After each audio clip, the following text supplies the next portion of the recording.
முருகா, வெற்றிவேல் முருகா. எனது அன்பு பிள்ளையே, இன்று இப்பொழுது இந்த பதிவை கேட்டுக்கிட்டு இருக்க உன் வீட்டில் இன்னைக்கு நிச்சயமாக நல்ல விஷயம் நடக்கதான் போகுது. மிகப்பெரிய அற்புதம் ஒன்று இன்று உன் வீட்டில் நடந்து உன் மனசை குளிர்விக்க போகுது என் செல்வமே. நீண்ட நாட்களாவே நம்ம செய்யலாமா வேணாமா நீ நினைச்சுக்கிட்டு இருக்க காரியத்தை இன்னைக்கு நல்லபடியாக ஆரம்பிக்கலாம். இன்று நீ செய்யக்கூடிய செயல்கள் எல்லாம், செய்யக்கூடிய காரியங்கள் எல்லாம் உனக்கு ஏற்றத்தையும் மாற்றத்தையும் முன்னேற்றத்தையும் கொடுக்க போகுது. நீ என்னவெல்லாம் செய்யணும்னு திட்டம் போட்டியோ அதெல்லாம் உன்னால செய்ய முடியாம போகுதே நினைச்சு வருத்தப்பட்டு கொண்டே வாழ்ந்து கொண்டிருந்தாய் தானே. இப்போது நீ எதிர்பார்த்த எல்லா காரியமும் நல்லபடியா நடக்கிறதுக்கு உண்டான வாய்ப்பை கொடுக்க போறேன். பல நாட்களாக உன் வாழ்க்கையில நீ எதிர்பார்த்த நல்ல விஷயம் இன்று முதல் ஒவ்வொன்றாக நடக்க போகுது. எல்லாமே நல்லதாக நடப்பதை நீயும் உணரத்தான் போகிறாய் என் செல்வமே. கூடிய சீக்கிரமே உனக்கு ஒரு நல்ல செய்தி வந்து சேரும். எதை நினைச்சும் கவலைப்படாம கண்ணீர் வடிக்காம உனக்காக உன் அப்பன் முருகன் நான் இருக்கேன்னு தைரியமாக இரு. மனசுக்குள்ள இடைவிடாம முருகா முருகான்னு என்ன நினைச்சுக்கோ. யாருமே தொட முடியாத உயரத்தில் உன்னை நான் உட்கார வச்சு அழகு பார்ப்பேன் என் செல்வமே. என்னுடைய அருளும் ஆசீர்வாதமும் எப்போதும் உனக்கு இருக்கிறதால நீ நிச்சயமாக இனிமே சந்தோஷமாக வாழலாம். இன்றைய நாள் உனக்கான நாள். நீ வெற்றி பெறுவதற்கு ஏற்றாற் போல உன் வாழ்க்கையில எல்லா விஷயங்களையும் அற்புதமாக வெற்றிகரமாக நான் அமைச்சு கொடுக்க போற நாள். இனி உன் வாழ்க்கையில நீ மனமுடைந்து போகும்படியோ தனிமையை நினைத்து தவிக்கும்படியோ எந்த விஷயமும் தவறாக நடக்காது. உன் மனசு கஷ்டமாக இருக்கும் போதும் மனவேதனைப்படும் போதும் மனதார ஓம் முருகான்னு சொன்னா போதும். உனக்காக எங்கிருந்தாலும் நான் ஓடி வருவேன் என் செல்வமே. உன்னுடைய வாழ்க்கை துணையில உன்னை சுத்தி இருக்கிறவங்கள உனக்காக நான் தான் படைச்சேன். இப்போ நடக்கிற விஷயத்தை வச்சு நீ எந்த முடிவுக்கும் வந்துட வேணாம். கொஞ்சம் பொறுமையா இருந்தீனா எல்லாத்தையுமே நான் சரி செய்கிறேன். உன்னுடைய உண்மையான அன்பை புரிந்து கொண்டு நீதான் எல்லாம்ன்ற நிலைமைக்கு அவங்க கூடிய சீக்கிரம் உன்னை தேடி நாடி வந்து உன் மேல அன்போடையும் அக்கறையோடையும் பாசத்தோடையும் உன் பக்கத்திலேயே இருப்பாங்க. இது உன் அப்பன் முருகனுடைய சத்தியமான உண்மையான வாக்கு. உனக்கு தேவையான மன ஆறுதல் இன்று நிச்சயமாக கிடைக்கும். கண்டதையும் மனசுல போட்டு குழப்பிக்கிட்டே இருக்காத. ஏதாவது ஒரு வழியில இன்னைக்கு நானே உன்கிட்ட வந்து பேச போறேன்.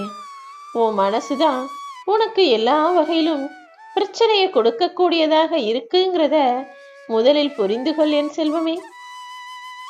உன்கிட்ட என்ன கிடைச்சிருக்கோ, உன் வாழ்க்கையில என்ன அமைஞ்சிருக்கோ அதற்காக எப்போதுமே நன்றி சொல்ல தயாராகு. இல்லாத விஷயங்களும் நீ எதிர்பார்க்கிற விஷயங்களும் நிச்சயமாக உன்கிட்ட வந்து சேரும். இல்லாததை நினைச்சும் கிடைக்காததை நினைச்சும் கண்ணீர் வடிக்காத. எப்பவுமே முகத்துல ஒரு புன்சிரிப்பை வச்சுக்கிட்டு உன் வேலைகளை செய்து வா என் செல்வமே. நிச்சயமாக உனக்கு நல்லது நடக்கும். ஏன்னா உனக்கு நல்ல மனசு இருக்கு. இங்க நிறைய பேருக்கு இல்லாத பல நல்ல குணங்களும் உன்கிட்ட இருக்கு. நீ எல்லாருடைய நன்மைக்காகவும் தீவிரமாக யோசிக்க கூடிய பிள்ளை. எல்லாரும் நல்லா இருக்கணும்னு மனசார நினைக்கிற பிள்ளை. அப்படி இருக்கும்போது உன் வாழ்க்கையில கெடுதலும் கெட்டதும் நடக்க நான் விட்டுடுவேனா என்ன? இப்போ நடக்கிற எதையுமே யோசிச்சு கவலைப்பட்டு உன் உடம்ப கெடுத்துக்காத. நீ மற்றவங்களுக்காக என்னிடம் பிரார்த்தனை செய்த அந்த நொடியிலிருந்தே உன்னுடைய கவலைகளை எல்லாம் நான் சுமக்க ஆரம்பிச்சிட்டேன். இனிமே நீ அது இதுன்னு எதையும் யோசிச்சு உன்னை கவலைக்குள்ளாக்கி கொள்ளாதே என் செல்வமே. எதுக்கெடுத்தாலும் கவலைப்பட்டுக்கிட்டே இருந்தீனா உன்னுடைய ஆற்றலும் சக்தியும் வீணாக போயிடும். ஓ முழு மன சக்தியோட எல்லாத்தையும் என்னால சமாளிக்க முடியும்னு தைரியமாக உன் வாழ்க்கையை வாழ ஆரம்பி. எதுக்காகவும் கவலைப்படாம உன்னுடைய வேண்டுதல்களையும் பிரார்த்தனைகளையும் என்கிட்ட சொல்லிட்டு உற்சாகமாக உன் வாழ்க்கையை இன்று முதல் வாழத் தொடங்கு. உன்னுடைய எல்லா பிரச்சனைகளும் இன்று முதல் ஒவ்வொன்றாக என் அருளால் சரியாக போகுது. அதை நீ பார்க்கத்தான் போகிறாய் என் செல்வமே. யாம் இருக்க பயமேங்கிறத நீ ஒருபோதும் மறந்துவிட வேண்டாம். உன் கூட எப்போதுமே உனக்கு துணையாக உன் அப்பன் முருகன் இருக்கேன்.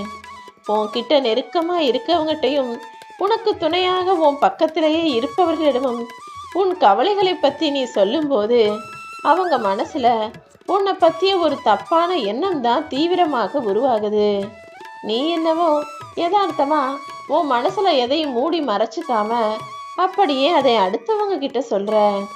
ஆனா எத்தனை பேரு அதை சரியா புரிஞ்சுக்குவாங்கன்னு நீ நினைக்கிற? நீ என்னதான் அதற்கு பிறகு நேர்மறை எண்ணத்தோட நல்லவனாகவே வாழ்ந்தாலும் உன் வாழ்க்கையை நேர்மையான வழியில் வழி நடத்தினாலும் அவங்க மனசுல உன்னை பத்தி வந்த தப்பான அபிப்பிராயத்தை அழிக்க முடியாது என் செல்வமே. எந்த காரணத்துக்காகவும் நீ ஆறுதல் தேடியோ அல்லது அனுதாபத்திற்காகவோ யாருக்கிட்டையும் போய் உன்னுடைய பிரச்சனைகளை சொல்லாத. அது நாளைக்கு உனக்கே ஆபத்தானதாக மாறிடும். உன்னால சமாளிக்க முடிஞ்ச பிரச்சனைகளை முடிஞ்ச அளவுக்கு நீ சமாளிச்சு பழகு. அப்போதுதானே பல நேர்மறையான நல்ல விஷயங்கள் நடக்க முடியும். அது மட்டும் இல்லாம உனக்கு துணையாக முருகப்பெருமான் நானே இருக்கும்போது எப்படி பிரச்சனைகள் சரியில்லாமல் போகும்? அனைத்தையும் சரி செய்ய நான் இருக்கேன். உன்னை ஒதுக்கி வச்சவங்களும் உன்னை காயப்படுத்துறவங்களுமே பார்த்து ஆச்சரியப்படக்கூடிய அளவுக்கு நீ உயர போற. உன் வாழ்க்கைய நல்ல நிலைமைக்கு நான் கொண்டு வர போறேன். உன்னுடைய துயரத்தையும் வருத்தத்தையும் போக்குவது என்னுடைய கடமைதானே. கவலைப்படாமல் இரு என் செல்வமே. நான் ஒருபோதுமே உன்னை விட்டு விலக மாட்டேன். இனி எல்லா விஷயங்களும் உனக்கு நல்லதாக மட்டுமே நடக்கும். இன்னைக்கு உன் மனசு பக்குவப்பட்ட நிலைமையில இருக்கு. இப்போது அடுத்தவங்க செஞ்ச துன்பத்தை நினைச்சு தண்டிக்கிறதுக்கு உன் மனசு உனக்குள்ள யோசனைகளை கொடுக்கலாம். அவங்க இப்படி செஞ்சாங்க, இவங்க அன்னைக்கு அப்படி பேசினாங்களேன்னு அவர்களை பழி வாங்குவதற்கு கூட உன் மனம் உன்னை தூண்டும். ஆனா நீதான் அதை கவனமாக தவிர்த்திட வேண்டும் என் செல்வமே. ஏன்னா உன் வாழ்க்கையில உனக்கு கெடுதல் செஞ்சவங்களுக்கும் தவறு செய்தவர்களுக்குமான தண்டனை அதற்கு உரிய காலத்துல நான் கிடைக்க செய்றேன். அதை பத்தி யோசிச்சு உன் ஆன்மாவை பலவீனமாக்கி கொள்ளாதே. உன் மனசுக்குள்ள நீ பாவத்தை சேர்த்து கொள்ள வேண்டாம் என் செல்வமே. அதுக்கு பதிலா உன் வாழ்க்கையின் முன்னேற்றத்தை பத்தி மட்டுமே யோசி. அதே நேரம் தேவையில்லாத மாயைகளில் நீ மாட்டிக்கொள்ள வேண்டாம். கவனமாக இருந்து தேவையில்லாத விஷயங்களிடமிருந்தும் தேவையற்ற மனிதர்களிடமிருந்தும் நீதான் விலகி இருக்கணும், தவிர்த்து இருக்கணும். உன்னை சுத்தி நிறைய மாயைகளும் மாயை நிறைந்த மனிதர்களும் உன்னை தேடி வந்தாலும் நீ கவனமாய் தவிர்த்து விட்டால் நிம்மதியோட உன் வாழ்க்கைய நிரந்தரமாக வாழலாம் என் செல்வமே. இங்க பொறுமையோடு இருந்தவர்கள் எல்லாருமே வென்றிருக்கிறார்கள். நீயும் கொஞ்சம் பொறுமையோடு இருந்து வருவதை ஏற்றுக்கொண்டால் உன் வாழ்க்கை அமைதியாக இருக்கும். வைரத்தை உரசாம பட்டை தீட்டி அழகாக மாற்ற முடியாது தானே? அதே போல நெருப்பு இல்லாம தங்கத்தை சுத்தப்படுத்தவும் முடியாது. அப்படிதான் உனக்கு நான் சோதனைகளை கொடுத்து சுத்தப்படுத்திட்டேன். இனிமே உன் மனசு சுத்தமா இருக்கிறதுனால உன் வாழ்க்கையும் உயர்வை பெறப்போகுது. இப்போ உன் வாழ்க்கையில இருக்கிற விஷயங்களையும் நடக்கிற விஷயங்களையும் நினைச்சு வருந்தாதே. தேய்பிரன்னு இந்த ஒரு காலத்தை முடிச்சு வச்சு வளர்பிறையை உன் காலத்தில் உன் வாழ்க்கையில் நான் உருவாக்குவேன். உன் வாழ்க்கை முழுவதுமே நீ வளர்ச்சி அடைந்து முழுமையான பரிபூரண வாழ்க்கையை சந்தோஷமா சகல செல்வங்களோடும் சகல நிம்மதியோடும் வாழத்தான் போகிறாய். நம்பிக்கையோட இரு என் செல்வமே. உன்னுடைய கொள்கையில் பிடிப்போடும் விடாமுயற்சியோடும் நேர்மையான செயல்களை செய்கிற நீ எல்லா துன்பங்களிலிருந்தும் விடுபடுவாய். ஏன்னா உனக்கு துணையாக இருப்பது உன் அப்பன் முருகன் அல்லவா? அடுத்து என்ன செய்யலாம்னு நீ ஏற்கனவே யோசிச்சு வச்சதை இப்போது செயல்படுத்து. கூடிய சீக்கிரமே உன் பொருளாதாரம் முன்னேறி நீ நல்ல நிலைமைக்கு வருவ. போதுமான முயற்சிகளை தொடர்ந்து செய்து கொண்டே இரு. நீ வாழ்க்கையில முன்னேறுவதற்கு இனி எந்த தடையும் கிடையாது. யாரும் தடையாக வரவும் முடியாது. நீ என்கிட்ட வச்ச எல்லா பிரார்த்தனைகளையும் உனக்காக நிறைவேற்றி உன் உடலின் ஆரோக்கியத்தை மேம்படுத்தி உன் மனம் மகிழ்ச்சியாக இருப்பதற்கும் நான் வழி செய்கிறேன் என் செல்வமே. நீ சிந்தனையில என்னெல்லாம் யோசிச்சியோ அது எல்லாவற்றையும் உனக்கு நடத்தி கொடுக்கதான் இப்போது இந்த காலை பொழுதில் உன்னை தேடி வந்தேன். இனி எந்த துன்பமோ துயரமோ இல்லாம நீயும் உன் குடும்பமும் சந்தோஷமாக வாழ போறீங்க. இத்தனை காலமாக புரிதல் இல்லாமல் கணவன் மனைவி இருவரும் சண்டை போட்டதெல்லாம் மாறி போய் ஒருவர் பார்வையிலிருந்து மற்றவருடைய விஷயங்களை யோசியுங்கள். ஒருத்தருக்கொருத்தர் விட்டு கொடுத்து போங்க.